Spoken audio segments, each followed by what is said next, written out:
logo vindo de cara no Programação, trazendo aqui para participar comigo, o Guilherme Geres, analista CNPI. Obrigado, Guilherme, pela participação. Ontem não tivemos tempo hábil, mas hoje a gente tem. Show de bola. Já me ouvem? Perfeito. Perfeito. Marco, um grande prazer estar aqui de novo nesta tarde aqui de quarta-feira. Vamos lá. Marco, dando continuidade ao que a gente abordou um pouco ontem no mercado, ontem a gente delineou por cima basicamente os 4 fatores que estão direcionando os mercados globais, né? Então a gente tem ali CPI vindo acima do projetado pelos analistas de mercado, né? O que tende a pressionar bastante o mercado de bolsa. A gente também tem uma questão pontual da divulgação de resultados das empresas norte-americanas, que muito na contramão do que se esperava, estão vindo positivos, tá? Então, historicamente, o resultado das empresas lá nos Estados Unidos, ela na média, desde que houve o início da divulgação de resultados, né, há décadas atrás, ela vem 75% acima do projetado, ou seja, na média, todos os anos, 75% das empresas do mercado norte-americano surpreendem positivamente quanto à geração de resultados. Até então, nós temos mais ou menos, tá, hoje, quarta-feira, em torno de 10% do S&P 500 tendo divulgado resultados, inicialmente ele começando com o setor financeiro, e aproximadamente 90% dessas empresas que compõem aí o S&P 500, ou seja, a gente está falando de mais ou menos umas 50, 55 empresas, divulgaram resultados positivos, tá, acima do projetado pelo mercado, e isso é sempre muito bem interpretado. Ainda resumindo, tá, um pouco do tópico que a gente falou ontem também, conflito geopolítico, tá? Então é bem de perto os investidores globais ficarem de olho nessa escalada eventual que a gente pode ter entre esses dois estados soberanos, né? O Estado de Israel e o Estado do Irã, né? O Estado, quando a gente fala até em termos de definição nas relações internacionais, né? É uma região em que tem um governo reconhecido pelo seu povo e reconhecido pelos seus pares, ou seja, pelos outros estados do sistema internacional. Nós temos essa escalada, tá? Atualmente ali na Península Arábica, tá? Em especial entre o Estado de Israel e o Irã, tá? Junto, obviamente, cada grupo com os seus aliados, isso tende a respingar no mercado financeiro, tá? Gerando maior volatilidade. E por fim também, nós temos a questão dos yields lá nos Estados Unidos, né, Marco? A gente teve aí nas últimas semanas o CPI, que é o IPCA norte-americano, vindo bem acima, tá, do projetado pelo mercado, e isso faz com que o FONC, o Comitê de Política Monetária norte-americana, que está abaixo do guarda-chuva do Federal Reserve lá nos Estados Unidos, mantenha essa política contracionista, tá, mantenha os juros elevados, pressionando o mercado de bolsa e fazendo com que principalmente o dólar se aprecie perante moedas de países emergentes. Certo, Marco? Esse é o giro inicial, então, em relação aos eventos macros. Se me permite, eu posso compartilhar o Black Arrow aqui na tela já, para a gente fazer um giro pelo mercado global. Já manda bala. Todo seu espaço, por favor. Perfeito, vamos lá então, deixa eu organizar. Estão visualizando aqui o meu Black Arrow? Ainda não, deixe-me Ainda ver. não. Black Arrow na tela, por favor. O senhor já está colocando aqui, só um segundinho, enquanto isso... Pronto. Ah, foi. Subiu, perfeito. Pessoal, vamos lá então, tá? Fazendo um giro aqui pelos principais índices do mercado norte-americano, o que nós temos? S&P 500, ele cai mais de 1 ponto. Hoje ele cai, na verdade, 0,42, tá? A gente teve uma queda mais expressiva no começo do dia, então a gente teve o S&P 500 fazendo um movimento de queda de 1,55 desde a abertura às 10 da manhã, horário aqui de Brasília. Deu uma recuperada, tá? Então sinalizou uma certa força compradora no final da manhã e começo da tarde, mas ainda o sentimento é negativo, tá? Então o S&P 500 agora ele está caindo aproximadamente 0,42%, com um total de 50.031 pontos, tá? Sempre lembrando que aqui para análise gráfica, números redondos sempre são representativos, tá? Então é bem provável que o índice ele venha, o S&P 500 aqui, a se sustentar justamente na casa dos 5.000 redondo. Quando a gente olha aqui para os indicadores disponíveis na plataforma, a gente consegue perceber que o S&P 500 ele veio se sustentando, tá? Na média móvel aqui de 21 períodos. E agora, nesses últimos dias, ele perdeu a média móvel e está justamente nesse suporte dos 5.000 pontos, tá? Um pouco acima da média móvel de 200 períodos, tá? Média móvel de 200 períodos também, que tende a ser representativa aqui quando a gente fala em análise gráfica, em que o preço de tela do S&P 500 está aproximadamente 6,8% acima da média móvel, tá? E o que justifica essa queda generalizada, tá, do S&P 500? Quando eu venho aqui pro gráfico semanal, por exemplo, eu vejo 3 candles de força vendedora, tá? 3 candles vermelhos, sinalizando forte pressão vendedora no índice. Basta a gente olhar para o monitor de mercado. Vejam só que eu tenho no meu Black Arrow, na ferramentas monitor de mercado, uma carteira que eu criei com as 7 magníficas, que são as 7 maiores empresas do mercado norte-americano, no qual fazem parte Apple, Nvidia, Tesla, Facebook, Microsoft, Google e Amazon. Vejam que basicamente a gente tem uma predominância de queda das 7 magníficas na semana, tá? Então, destaque aqui para Tesla, que cai mais de 8% na semana, puxando aqui o S&P 500 para queda, tá? Marco, alguma dúvida, algo aqui que também tu queira trazer sobre o S&P 500? Não, na verdade, só para complementar umas coisas que você falou dessas empresas, que era a famosa, quando o T caiu na moda, as famosas FANGs, né? Que eram as empresas ali chamadas de FANGs. E isso se deu quando surgiu as BDRs. BDRs, Brazilian Depositaries Receipts, que são não ações em si, mas é um certificado que detém o direito de uma ação de uma empresa lá fora.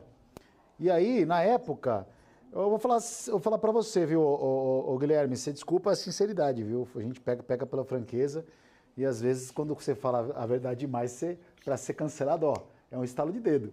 Mas a gente está aí para isso.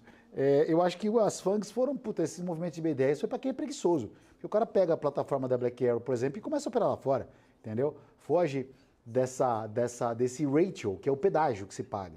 Porque assim, a gente tem aqui olhando a ação por exemplo, vou colocar um exemplo na ferramenta aqui, tá? Deixa eu colocar o monitor de mercado. Tá aqui.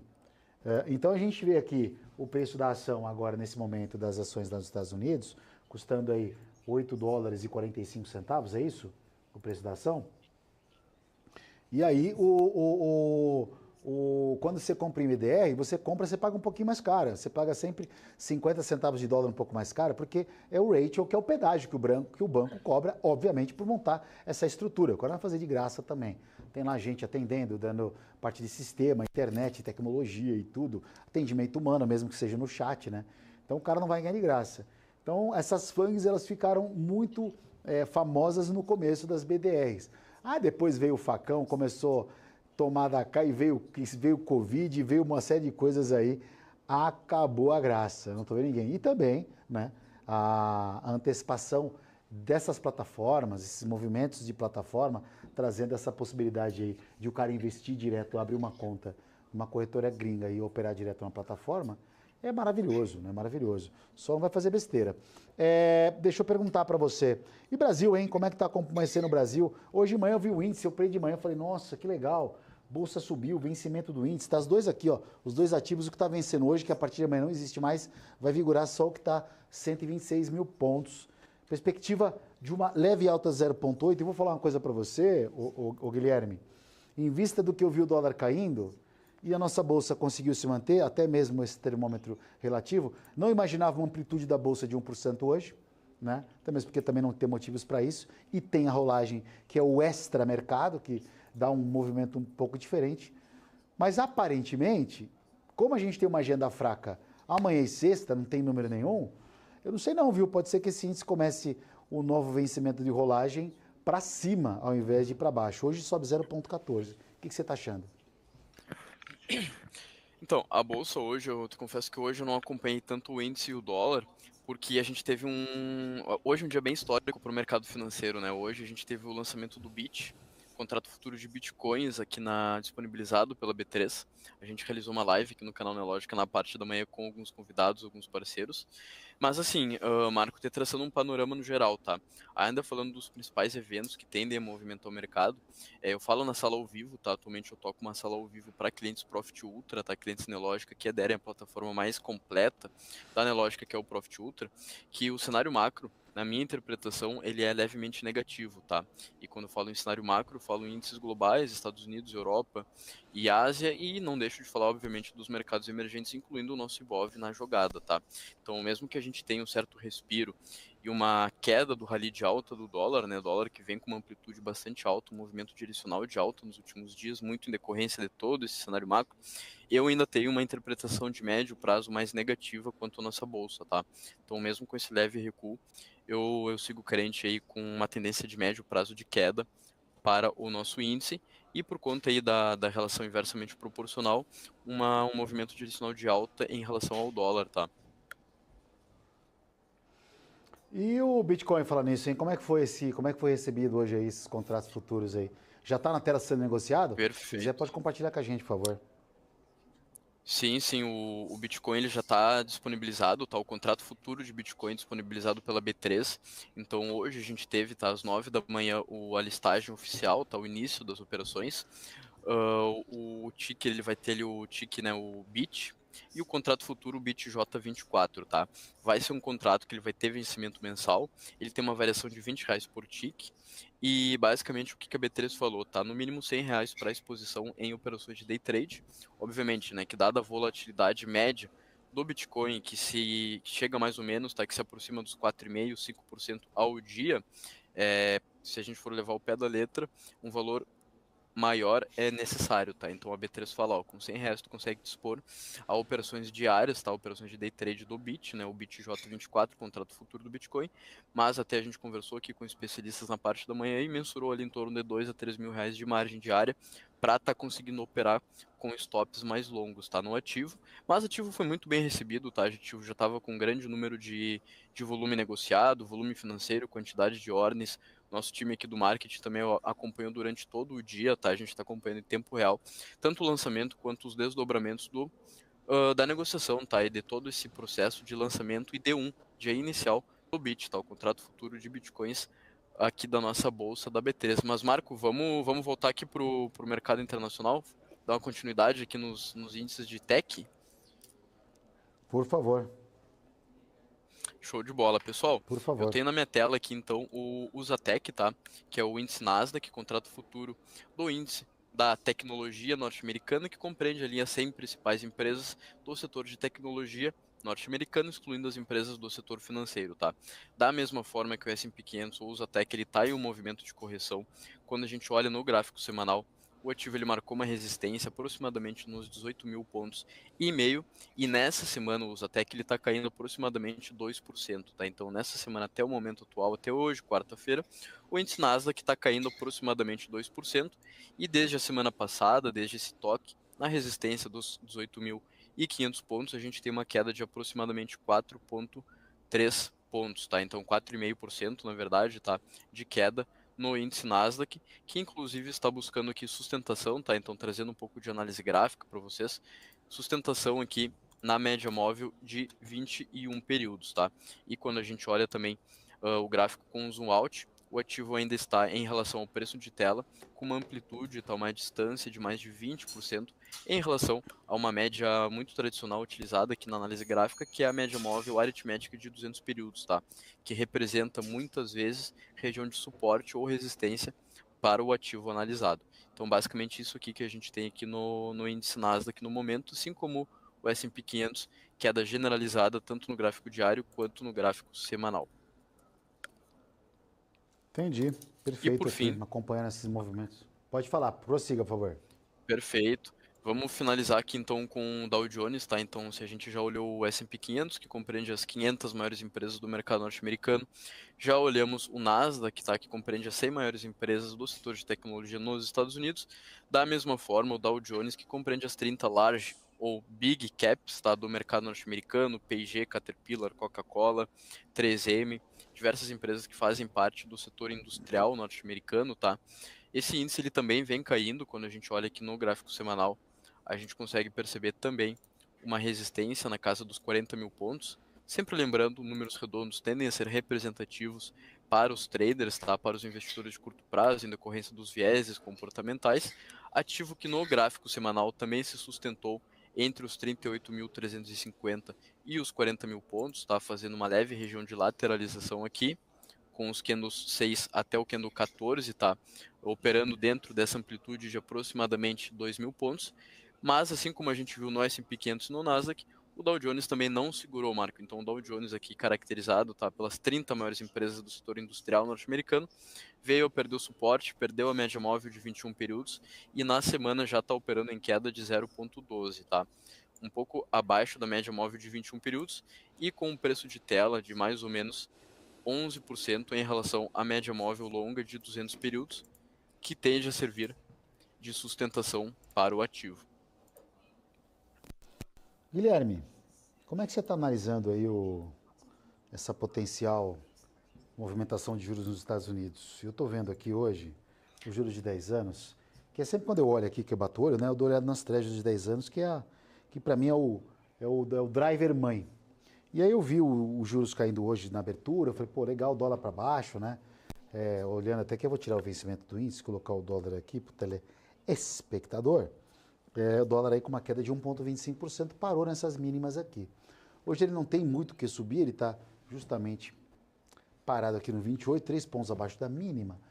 Mas assim, parece que o mercado realmente vai esperar uma semana mais movimentada. A ressaca do mercado amanhã e sexta vai ser tipo aquela segunda-feira que não tem número, sabe aquela segunda-feira ou segunda e terça pré-FONC, pré-Banco Central, pré-FED, que o mercado fica se arrastando. Parece que teremos aí dias bem de calmaria não, né? De expectativa em relação a tudo que a gente falou.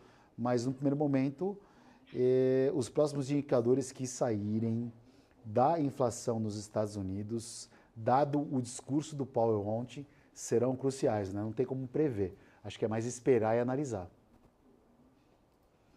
Exatamente, Marco. E até dando um passo atrás, tá, e contextualizando todo o cenário, a gente tá hoje, a gente vive o que a gente vive nos Estados Unidos hoje, muito em decorrência ali do que aconteceu na pandemia, tá? Então todo o subsídio governamental para estimular a economia, né, e reduzir a elevação das taxas de desemprego ocasionaram agora, 3 anos após a pandemia, nesse cenário inflacionário lá nos Estados Unidos, tá? E justamente o FONC, o Comitê de Política Monetária, está buscando recorrentemente, inclusive com esses yields historicamente elevados, acima dos 5%, combater essa inflação. Mas, né, Marco, a gente que acompanha o mercado diariamente, a gente vê que não é o que está acontecendo, né? A gente viu na semana passada o CPI mensal do mês de março vindo acima, tá 0,7, perante uma previsão do mercado de 0,4, ou seja, demonstrando ali que a economia norte-americana ela segue aquecida.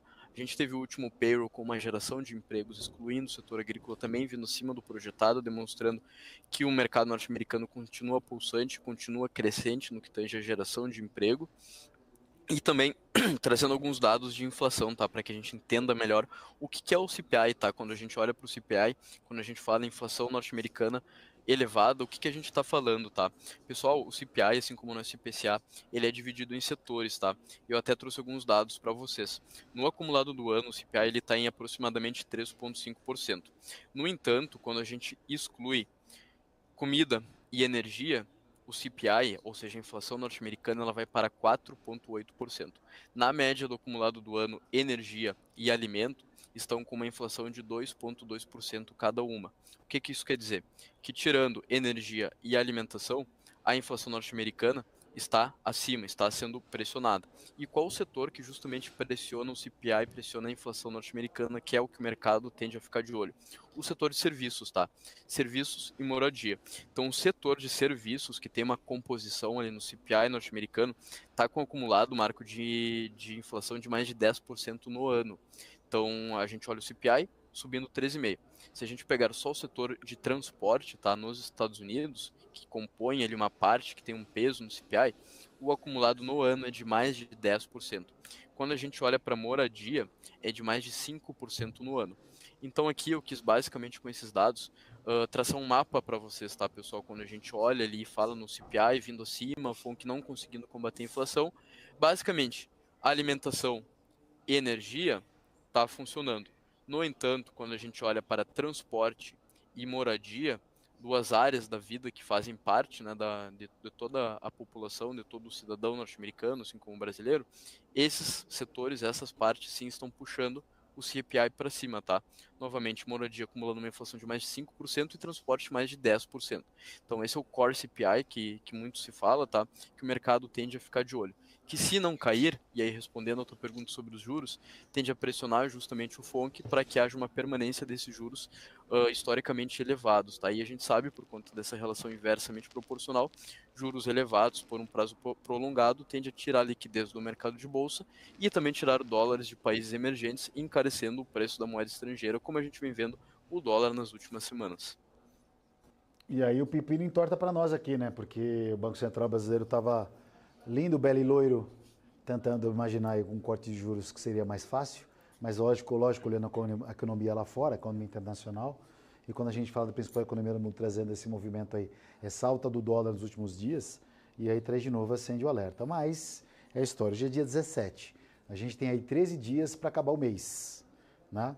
13 dias aí de indicadores, e para tentar virar o mês de maio. O investidor do mercado financeiro, Guilherme, vem maio seu lindo, né? Porque olha, o mês de abril, por enquanto não está deixando saudade não, da amplitude da Bolsa. Ô Guilherme, muito boa a sua participação, viu? Você conhece o mercado, hein, cara? É bom, hein, meu? Gostei. Fala direitinho, Um pouco, bom, né? faz Tamo análise aí um legal. pouco se É dedicando um bom, pouco. legal, bacana.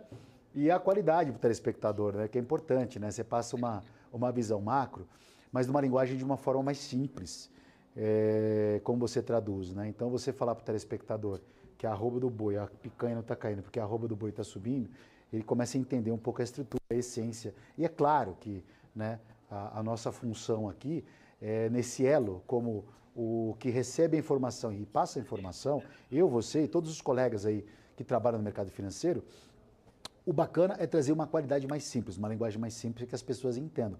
Como você mesmo disse que o CPI aí, ele tem sido desfavorecido para a inflação dos Estados Unidos, que está aumentando por conta do setor aí imobiliário, que era uma coisa que a gente já vinha se preocupando, que os imóveis, os preços de locação, as lajes comerciais estavam realmente mostrando esse termômetro.